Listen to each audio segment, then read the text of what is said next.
ವಿಶ್ವದ ಇಂಜಿನಿಯರಿಂಗ್ ಅದ್ಭುತ Chenab bridge. Eiffel ಟವರ್ಗಿಂತಲೂ ದೊಡ್ಡದು ಈ ಸೇತುವೆ. ಕಾಶ್ಮೀರಕ್ಕೆ ಹೊಸ ಭರವಸೆ ತಂದ ಚೆನಾಬ್ ಬ್ರಿಡ್ಜ್.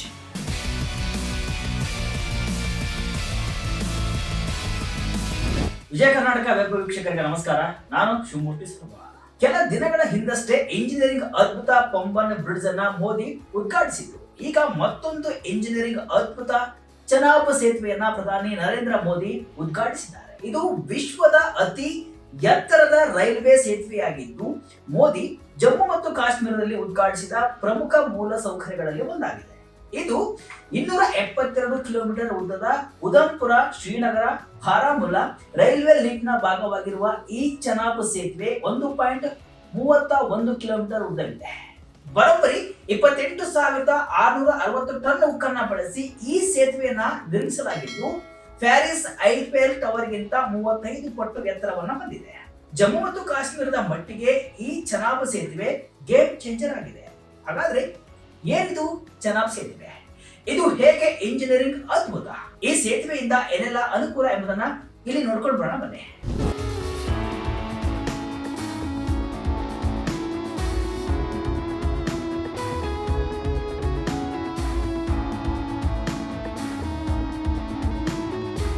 ಹೌದು, ಜಗತ್ತಿನ ಇಂಜಿನಿಯರಿಂಗ್ ಅದ್ಭುತಗಳಲ್ಲಿ ಒಂದಾಗಿರುವಂತಹ ಚೆನಾಬ್ ಸೇತುವೆಯನ್ನ ಪ್ರಧಾನಿ ಮೋದಿ ಉದ್ಘಾಟಿಸಿದ್ದಾರೆ. ಉದ್ಘಾಟನೆ ಬಳಿಕ ಮೋದಿ ಭಾರತದ ಧ್ವಜವನ್ನ ಹಿಡಿದು ಸೇತುವೆ ಮೇಲೆ ನಡೆದಿರುವುದು ವಿಶ್ವದ ಗಮನವನ್ನ ಸೆಳೆದಿದೆ. ಅನುಮೋದನೆಗೊಂಡು 22 ವರ್ಷಗಳ ಬಳಿಕ 1.31 ಕಿಲೋಮೀಟರ್ ಉದ್ದದ ಚೆನಾಬ್ ಸೇತುವೆ ಜನರ ಬಳಕೆಗೆ ಮುಕ್ತವಾಗಿದೆ. ಬರೋಬ್ಬರಿ 1,486 ಕೋಟಿ ರೂಪಾಯಿ ವೆಚ್ಚದಲ್ಲಿ ಈ ಸೇತುವೆಯನ್ನ ನಿರ್ಮಿಸಲಾಗಿದ್ದು, ವಿಶ್ವದ ಅತಿ ಎತ್ತರದ ರೈಲ್ವೆ ಸೇತುವೆಯಾಗಿದೆ.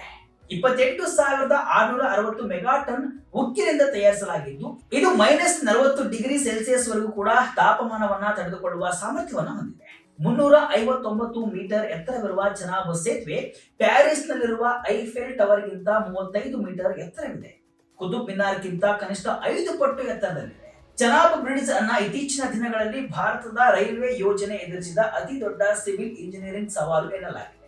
ಈ ಮಾರ್ಗಕ್ಕಾಗಿಯೇ ವಿಶೇಷ ವಂದೇ ಭಾರತ್ ರೈಲ್ಗಳನ್ನ ಭಾರತೀಯ ರೈಲ್ವೆ ನಿರ್ಮಿಸಿದ್ದು, ಅವುಗಳು ಮಾತ್ರ ಇಲ್ಲಿ ಸಂಚಾರ ಮಾಡಲಿವೆ. ಚೆನಾಬ್ ಬ್ರಿಡ್ಜ್ನ ವೈಶಿಷ್ಟ್ಯವೇನು? ಹೇಗಿದೆ ಡಿಸೈನ್? ಭೂಕಂಪಕ್ಕೂ ಬಗ್ಗಲ್ಲ, ಸ್ಫೋಟಕ್ಕೂ ಜಗ್ಗಲ್ಲ ಈ ಬ್ರಿಡ್ಜ್. ಚೆನಾಬ್ ಸೇತುವೆಯ ವಿನ್ಯಾಸ ಮತ್ತು ಇಂಜಿನಿಯರಿಂಗ್ ವೈಶಿಷ್ಟ್ಯಗಳನ್ನು ಗಮನಿಸಿದರೆ, ಚೆನಾಬ್ ಬ್ರಿಡ್ಜ್ನ ಮುಖ್ಯ ಆಧಾರವೇ ಇದರ ಬೃಹತ್ ಉಕ್ಕಿನ ಕಮಾನು. ಇದು ನದಿ ಪಾತ್ರದಿಂದ 359 ಮೀಟರ್ ಎತ್ತರದಲ್ಲಿದೆ. ಅಂದ್ರೆ ಸುಮಾರು 1,178 ಅಡಿ ಎತ್ತರದಲ್ಲಿದೆ. ಇದು ಪ್ಯಾರಿಸ್ನ ಐಫೆಲ್ ಟವರ್ ಗಿಂತಲೂ 35 ಮೀಟರ್ ಎತ್ತರವಾಗಿದೆ. ಸೇತುವೆಯು ಒಟ್ಟು 1,315 ಮೀಟರ್ ಉದ್ದವನ್ನ ಹೊಂದಿದ್ದು, ಅತ್ಯಂತ ಶಕ್ತಿಶಾಲಿ ವಿಶೇಷವಾದ ಉಕ್ಕಿನಿಂದ ನಿರ್ಮಿಸಲಾಗಿದೆ. ಇದಕ್ಕಾಗಿ 28,660 ಮೆಗಾ ಟನ್ ಉಕ್ಕನ್ನು ಬಳಸಲಾಗಿದೆ. ಪ್ರಮುಖವಾಗಿ ಈ ಸೇತುವೆ -40 ಡಿಗ್ರಿ ಸೆಲ್ಸಿಯಸ್ ತಾಪಮಾನವನ್ನು ಕೂಡ ತಡೆದುಕೊಳ್ಳಲಿದೆ. ಅದಲ್ಲದೆ ರಿಕ್ಟರ್ ಮಾಪಕದಲ್ಲಿ 8ರ ತೀವ್ರತೆಯ ಭೂಕಂಪವನ್ನು ಕೂಡ ತಡೆದುಕೊಳ್ಳುವಂತಹ ಚೆನಾಬ್ ಸೇತುವೆಯನ್ನ ವಿನ್ಯಾಸಗೊಳಿಸಲಾಗಿದೆ.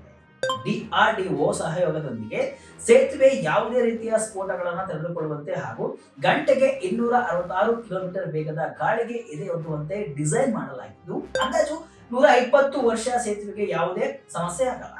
ಗಾಳಿಯ ವೇಗ ಗಂಟೆಗೆ 90 ಕಿಲೋಮೀಟರ್ ಮೀರಿದ್ರೆ ರೈಲು ಸಂಚಾರವನ್ನ ಸ್ವಯಂಚಾಲಿತವಾಗಿ ನಿಲ್ಲಿಸಲು ಸಿಗ್ನಲ್ ವ್ಯವಸ್ಥೆಯನ್ನು ಅಳವಡಿಸಲಾಗಿದೆ. ಜೊತೆಗೆ ಸೇತುವೆ ಮೇಲೆ ನಿರಂತರ ನಿಗಾ ವಹಿಸಲು ಅತ್ಯಾಧುನಿಕ ಸೆನ್ಸರ್ಗಳನ್ನು ಕೂಡ ಅಳವಡಿಸಲಾಗಿದೆ. ಇನ್ನು ಸೇತುವೆ ಸಪೋರ್ಟ್ ಆಗಿ ನಿಂತಿರುವ ಪಿಲ್ಲರ್ ಹಾನಿಗೊಳಗಾದರೂ ಸಹ ರೈಲುಗಳು ಕಡಿಮೆ ವೇಗದಲ್ಲಿ ಹಾದು ಹೋಗಲು ಅನುವು ಮಾಡಿಕೊಡುವ ರೀತಿಯಲ್ಲಿ ಸೇತುವೆಯನ್ನ ಡಿಸೈನ್ ಮಾಡಲಾಗಿದೆ.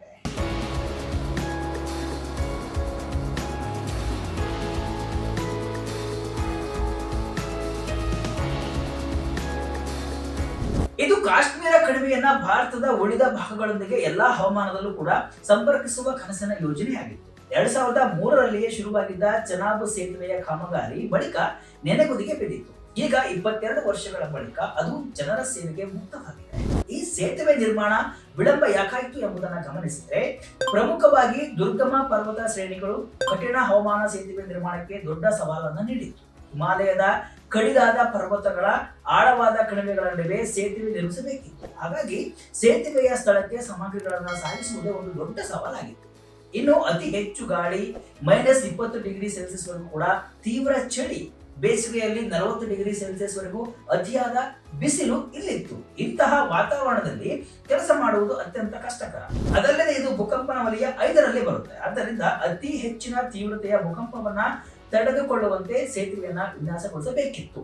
ಅದರ ಜೊತೆ ಸೂಕ್ಷ್ಮ ಗಡಿ ಪ್ರದೇಶವಾಗಿರುವುದರಿಂದ ಭದ್ರತೆಯು ಒಂದು ಪ್ರಮುಖ ಸವಾಲಾಗಿತ್ತು. ಈ ಹಿನ್ನೆಲೆ ಸೇತುವೆಯ ನಿರ್ಮಾಣ ತಡವಾಯಿತು. ಹೇಗಿತ್ತು ಗೊತ್ತಾ ಚೆನಾಬ್ ಸೇತುವೆ ನಿರ್ಮಾಣ ಕಾರ್ಯ?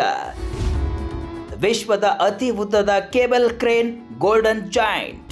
ಇನ್ನು ಚೆನಾಬ್ ಸೇತುವೆ ನಿರ್ಮಿಸುವ ಕಾರ್ಯವೇ ಒಂದು ರೋಚಕ ಸಾಹಸಗಾಥೆ. ಅಷ್ಟೊಂದು ಎತ್ತರದ ಪ್ರದೇಶದಲ್ಲಿ ಹಲವು ಸವಾಲುಗಳು ಇರುವ ಸ್ಥಳದಲ್ಲಿ ಬ್ರಿಡ್ಜ್ ನಿರ್ಮಾಣ ಸಾಮಾನ್ಯದಲ್ಲ. ಇದಕ್ಕಾಗಿ ವಿಶ್ವದ ಅತಿ ಉದ್ದದ ಕೇಬಲ್ ಕ್ರೇನ್ಗಳನ್ನು ಬಳಸಲಾಗಿದೆ.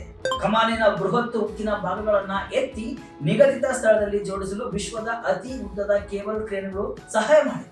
ಇನ್ನು ಉಕ್ಕಿನ ಕಮಾನನ್ನ ನದಿಯ 2 ದಂಡೆಗಳಿಂದ ಏಕಕಾಲದಲ್ಲಿ ನಿರ್ಮಿಸುತ್ತಾ ಬಂದು ಮಧ್ಯದಲ್ಲಿ ನಿಖರವಾಗಿ ಜೋಡಿಸಲಾಗಿದೆ. ಈ ಕ್ಷಣವನ್ನ ಗೋಲ್ಡನ್ ಜಾಯಿಂಟ್ ಅಂತ ಕರೆಯಲಾಗ್ತಾ ಇದ್ದು, ಭಾರತೀಯ ಎಂಜಿನಿಯರಿಂಗ್ ಇತಿಹಾಸದಲ್ಲಿ ಒಂದು ಸುವರ್ಣ ಅಕ್ಷರಗಳಲ್ಲಿ ಬರೆದಿರುವ ದಿನ ಎನ್ನಲಾಗಿದೆ. ಪ್ರತಿ ಹಂತದಲ್ಲೂ ಅತ್ಯಂತ ನಿಖರತೆಯನ್ನ ಕಾಯ್ದುಕೊಂಡು ಸೇತುವೆಯನ್ನ ನಿರ್ಮಿಸಲಾಗಿದೆ. ಒಂದೇ ಒಂದು ಸಣ್ಣ ತಪ್ಪು ಆಗದ ರೀತಿ ನೋಡಿಕೊಳ್ಳಲಾಗಿದೆ. ದೇಶೀಯ ತಂತ್ರಜ್ಞಾನವನ್ನ ಸೇತುವೆ ನಿರ್ಮಾಣದಲ್ಲಿ ಬಳಸಲಾಗಿದ್ದು, ಈ ಯೋಜನೆಯಲ್ಲಿ ಬಹುತೇಕ ಭಾರತೀಯ ಎಂಜಿನಿಯರ್ಗಳು ಮತ್ತು ಕಾರ್ಮಿಕರು ಹಗಲಿರುಳು ಶ್ರಮಿಸಿದ್ದಾರೆ. ಇದು ಮೇಕ್ ಇನ್ ಇಂಡಿಯಾ ಉಪಕ್ರಮಕ್ಕೆ ಒಂದು ಬೆಸ್ಟ್ ಎಕ್ಸಾಂಪಲ್ ಆಗಿದೆ. ವಿಶ್ವದ ಅತಿ ಎತ್ತರದ ಚೆನಾಬ್ ಬ್ರಿಡ್ಜ್ ಉಪಯೋಗವೇನು? ಕಾಶ್ಮೀರದ ಜನರಿಗೆ ಹೊಸ ಭರವಸೆ, ಭದ್ರತೆಗೂ ಪ್ರಮುಖವಾಗಿ ಈ ಯೋಜನೆಯಿಂದ ಏನೆಲ್ಲ ಆಗಲಿದೆ ಎಂಬುದನ್ನ ನೋಡಿದರೆ, ಈ ಸೇತುವೆ ಕೇವಲ ಕಾಂಕ್ರೀಟ್ ಮತ್ತು ಉಕ್ಕಿನ ರಚನೆಯಲ್ಲ, ಇದು ಕಾಶ್ಮೀರದ ಜನರಿಗೆ ಹೊಸ ಭರವಸೆಯಾಗಿ ನಿಂತಿದೆ. ಇನ್ನು ಮುಂದೆ ಕಾಶ್ಮೀರ ಕಣಿವೆಗೆ ವರ್ಷದ ಎಲ್ಲಾ ಕಾಲದಲ್ಲೂ ರೈಲು ಸಂಪರ್ಕ ಸಾಧ್ಯವಾಗಲಿದೆ. ಇದು ಸರಕು ಸಾಗಾಣಿಕೆ ಮತ್ತು ಜನರ ಪ್ರಯಾಣವನ್ನ ಸುಲಭಗೊಳಿಸುತ್ತೆ. ಸೇಬು, ಕೇಸರಿ, ಕರಕುಶಲ ವಸ್ತುಗಳಂತಹ ಸ್ಥಳೀಯ ಉತ್ಪನ್ನಗಳನ್ನ ದೇಶದ ಇತರ ಭಾಗಗಳಿಗೆ ಸಾಗಿಸಲು ಕೂಡ ಅನುಕೂಲವಾಗುವುದರಿಂದ ಸ್ಥಳೀಯ ಆರ್ಥಿಕತೆಗೆ ಉತ್ತೇಜನ ಸಿಗಲಿದೆ. ಸುಲಭ ಸಂಪರ್ಕದಿಂದ ಕಾಶ್ಮೀರದ ಪ್ರವಾಸೋದ್ಯಮ ಇನ್ನಷ್ಟು ಅಭಿವೃದ್ಧಿ ಹೊಂದಲಿದೆ. ದೇಶದ ಭದ್ರತೆಯ ದೃಷ್ಟಿಯಿಂದಲೂ ಕೂಡ ಈ ರೈಲು ಮಾರ್ಗ ಅತ್ಯಂತ ಮಹತ್ವದಾಗಿದ್ದು, ಪಡೆಗಳನ್ನ, ಶಸ್ತ್ರಾಸ್ತ್ರಗಳನ್ನ ಇದರ ಮೂಲಕ ಗಡಿಗೆ ಬೇಗನೆ ಕಳಿಸಬಹುದಾಗಿದೆ. ಇದು ಭಾರತದ ಎಂಜಿನಿಯರಿಂಗ್ ಸಾಮರ್ಥ್ಯವನ್ನ ಜಗತ್ತಿಗೆ ಸಾರುವ ಒಂದು ಹೆಮ್ಮೆಯ ಪ್ರತೀಕ ಕೂಡ ಹೌದು. ಚೆನಾಬ್ ಬ್ರಿಡ್ಜ್ ಮೇಲೆ ಸಂಚರಿಸಲು ವಿಶೇಷ ರೈಲು. ವಿಶೇಷ ವಂದೇ ಭಾರತ್ ರೈಲುಗಳು ಹೇಗಿವೆ ಗೊತ್ತಾ? ಇನ್ನು ಈ ಚೆನಾಬ್ ಸೇತುವೆ ಮೇಲೆ ವಿಶೇಷ ವಂದೇ ಭಾರತ್ ರೈಲುಗಳು ಸಂಚರಿಸಲಿವೆ. ಪ್ರಧಾನಿ ಮೋದಿ ಅವರು ಕತ್ರಾ ಮತ್ತು ಶ್ರೀನಗರ ನಡುವೆ ವಂದೇ ಭಾರತ್ ರೈಲು ಸೇವೆಗಳಿಗೆ ಚಾಲನೆಯನ್ನ ನೀಡಿದ್ದಾರೆ. ಇದು ಕಾಶ್ಮೀರದಲ್ಲಿ ಪ್ರವಾಸೋದ್ಯಮ ಅಭಿವೃದ್ಧಿಗೆ ಅನುಕೂಲ ಮಾಡಿಕೊಡಲಿದೆ. ಸುರಕ್ಷತೆ ಮತ್ತು ಪ್ರಯಾಣಿಕರ ಸೌಕರ್ಯವನ್ನ ಖಚಿತಪಡಿಸಿಕೊಳ್ಳಲು ರೈಲುಗಳು ಅತ್ಯಾಧುನಿಕ ತಂತ್ರಜ್ಞಾನ ಮತ್ತು ಸುಧಾರಿತ ವೈಶಿಷ್ಟ್ಯಗಳನ್ನ ಹೊಂದಿವೆ. ಈ ರೈಲುಗಳು ಶೂನ್ಯಕ್ಕಿಂತ ಕಡಿಮೆ ತಾಪಮಾನದಲ್ಲಿಯೂ ಕೂಡ ಚಲಿಸಬಲ್ಲವು. ಇದರ ವಿಶೇಷ ಲಕ್ಷಣಗಳು ಜಮ್ಮು ಮತ್ತು ಕಾಶ್ಮೀರದ ಅತ್ಯಂತ ಶೀತ ಪ್ರದೇಶಗಳಲ್ಲಿ ಸುಗಮ ಕಾರ್ಯಾಚರಣೆಗೆ ಅನುವು ಮಾಡಿಕೊಡುತ್ತವೆ. ರೈಲಿನಲ್ಲಿರುವ ನೀರು ಫ್ರೀಜ್ ಆಗುವುದನ್ನು ಕೂಡ ತಡೆಯಲು ಸಿಲಿಕಾನ್ ತಾಪನ ಪ್ಯಾಡ್ಗಳು ಮತ್ತು ಬಯೋ ಟಾಯ್ಲೆಟ್ ಟ್ಯಾಂಕ್ಗಳನ್ನು ಕೂಡ ರೈಲಿನಲ್ಲಿ ಅಳವಡಿಸಲಾಗಿದೆ. ಈ ರೈಲುಗಳು ಆಟೋ ಡ್ರೈನಿಂಗ್ ಮೆಕ್ಯಾನಿಸಂ ಮತ್ತು ಕೆಟ್ಟ ಹವಾಮಾನದ ಸಮಯದಲ್ಲಿ ಲೋಕೋ ಪೈಲಟ್ಗಳು ರೈಲನ್ನು ಸುರಕ್ಷಿತವಾಗಿ ನಿರ್ವಹಿಸಲು ಸಹಾಯ ಮಾಡುವ ಆಂಟಿ ಸ್ಪಾರ್ ಪದರವನ್ನು ಕೂಡ ಹೊಂದಿವೆ.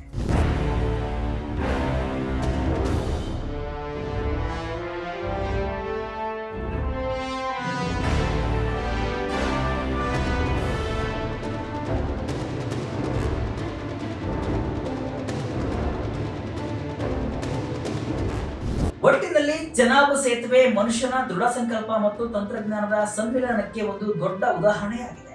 ಇದು ಭಾರತದ ಅಭಿವೃದ್ಧಿಯ ಪಯಣದಲ್ಲಿ ಒಂದು ವಿಶೇಷ ಮೈಲಿಗಲ್ಲಾಗಿದ್ದು, ಕಾಶ್ಮೀರ ಕಣಿವೆಯ ಜನರಿಗೆ ಹೊಸ ಅವಕಾಶಗಳ ಬಾಗಿಲನ್ನು ತೆರೆದಿದೆ. ಪ್ರವಾಸೋದ್ಯಮ ಬಹಳ ದೊಡ್ಡ ಮಟ್ಟದಲ್ಲಿ ಅಭಿವೃದ್ಧಿಯನ್ನ ಹೊಂದಿದೆ. ಅದಲ್ಲದೆ ಇದು ನವಭಾರತದ ಶಕ್ತಿಯ ಪ್ರತೀಕವಾಗಿದ್ದು, ಕಾಶ್ಮೀರ ಜನರಿಗೆ ಬಹಳಷ್ಟು ಅನುಕೂಲ ಮಾಡಿಕೊಡುವುದರಲ್ಲಿ ಯಾವುದೇ ಅನುಮಾನವಿಲ್ಲ. ಇದಿಷ್ಟು ಇವತ್ತಿನ ವಿಶೇಷ. ಇದೇ ರೀತಿಯ ಹಲವು ವಿಶ್ಲೇಷಣೆ, ಮಾಹಿತಿ ಅಷ್ಟೇ ಅಲ್ಲ, ಮನೋರಂಜನೆಯ ವಿಡಿಯೋಗಳಿಗಾಗಿ ವಿಜಯ ಕರ್ನಾಟಕ ವೆಬ್ಸೈಟ್, ಫೇಸ್ಬುಕ್ ಹಾಗೂ ಯೂಟ್ಯೂಬ್ ಪೇಜ್ ಅನ್ನು ಫಾಲೋ ಮಾಡಿ. ಧನ್ಯವಾದಗಳು.